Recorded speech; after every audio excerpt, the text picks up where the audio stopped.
Those were his words. You have a big ass fibroid. They did the MRI. I spoke to the radiologist and he says, well, there's no fibroid there. I was like, well, one, I could have told him that because I didn't feel it. So this right here is such confirmation that it was the right thing. We knew we had to do it. June of 2015, I had a myomectomy to remove a fibroid.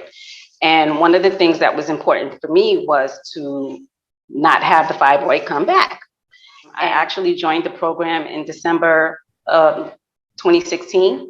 So I was in the program January 2017, where we had more of an intimate, you were available to have these different calls and things like that. The Hope Beyond Fibroids Elimination Program, right? Yes, under Hope Beyond Fibroids, yes. As long as I was taking the elixirs and following the diet, I was good. Mm-hmm. And then I got comfortable and I decided that I was going to eat regularly. And honestly, particularly, I started eating meat again. Mm. And I think, as Dr. Amun said, you listen to your body. I think meat, flesh is the death of me. Mm-hmm. That is my fibroid inducer. So at that time, I had started eating meat again. And lo and behold, in 2017, fibroids came back. And I wasn't taking the elixirs. And again, I wasn't eating, according to the guidelines in the foods. So it took me, I'm going to say, maybe 2 or 3 months of eating like that when the fibroid came back. Like it was almost instantaneous for me. Wow. And I was like, okay, wait a minute. And I felt it. How did you know? I felt it. It was just like this big old thing in my gut, honestly. So I felt it. So I knew that just eating that way, and that's how I can say that I believe that the meat was the trigger. Mm-hmm. The chicken, the fish, all of that was the trigger, because almost instantaneously it showed up. The fibroid showed up. Well, the interesting thing is that flesh, as you so well put it, has hormones. Any living animals have hormones that are now, and most of the foods, of course, the hormones, they're also fed with hormones, and those hormones are triggering off more estrogen dominance in our body, right? Yes. So going back, tell me about when you found out you had a 10 centimeter fibroid and how that happened. So I had a pelvic sonogram. Ultrasound actually, and that was actually in 2017. Well, I didn't even actually have to have the sonogram. My gynecologist did one of my usual exams, and he was like, "You have a big ass fibroid." Those were his words. You have a big ass fibroid. So being on the examining table, hearing somebody say, "Lisa's being honest." Lisa's being honest. Yeah.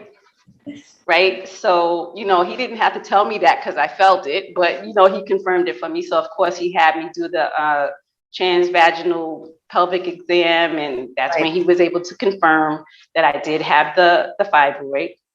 And that was actually back in 2017. Well, yeah, 2017.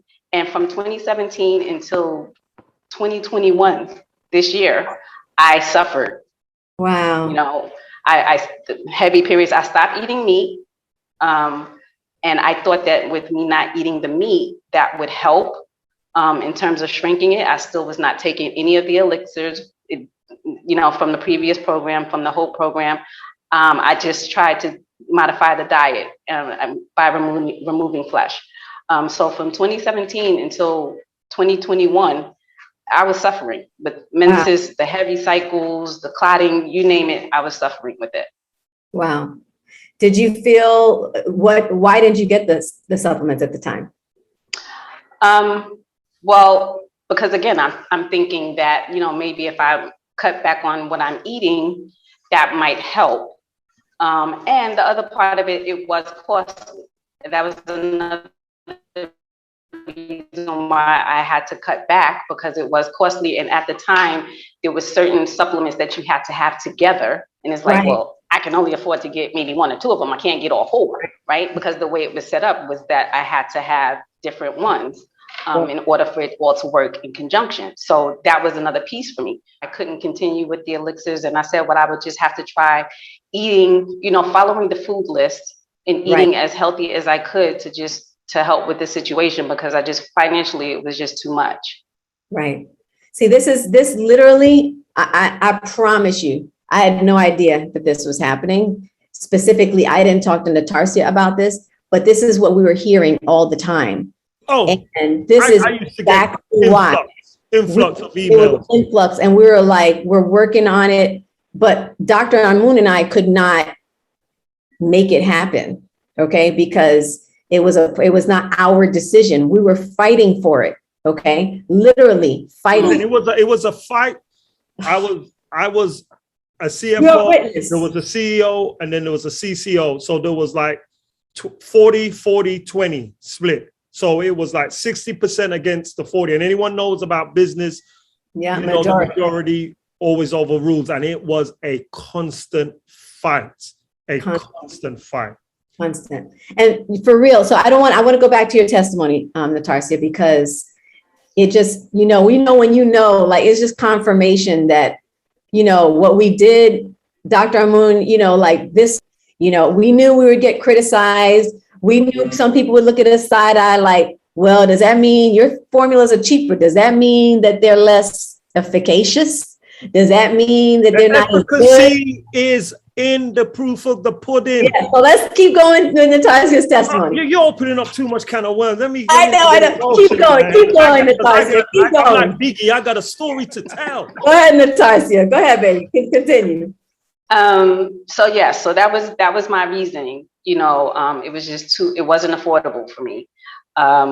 So I did that, and in that time I was suffering in terms of the menses, and it was just a lot. And then last year, to make things even worse, I started getting nauseous and I had vomiting, so I couldn't even hold down water when I'm during my menses. So it was just like, okay, I'm calling out from work. We've been working from home and I still can't work because the pain is too much, right? So I suffered, I really did.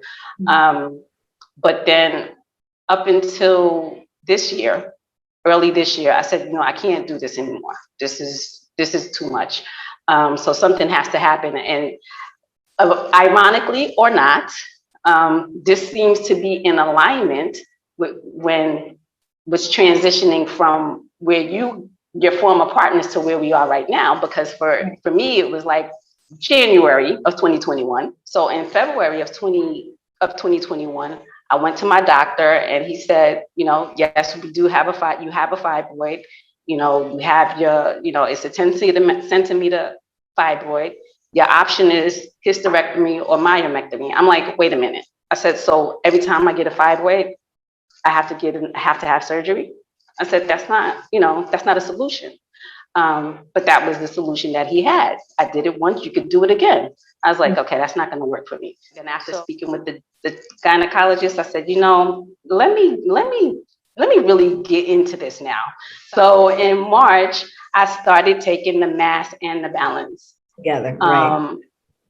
And fast forward to July of 2021, they did the MRI. I spoke to the radiologist and he says, well, there's no fibroid there. I was like, well, one, I could have told him that because I didn't feel it. So he only confirmed what I already knew in the test results. So yes. There you go. Phenomenal. Congratulations. Yes. Phenomenal. Yes. Phenomenal. And Natarsia, one of the things that we worked so hard to do is that we wanted it to work more efficiently and efficacious. We wanted to be more successful in terms of the program work better while still cutting back on the price. Like that. So when people say, well, you cut the price and what, did you make it cheaper in terms of the quality? No, ma'am. No, sir. No, not at all. We cut back on our profit. That's what we did.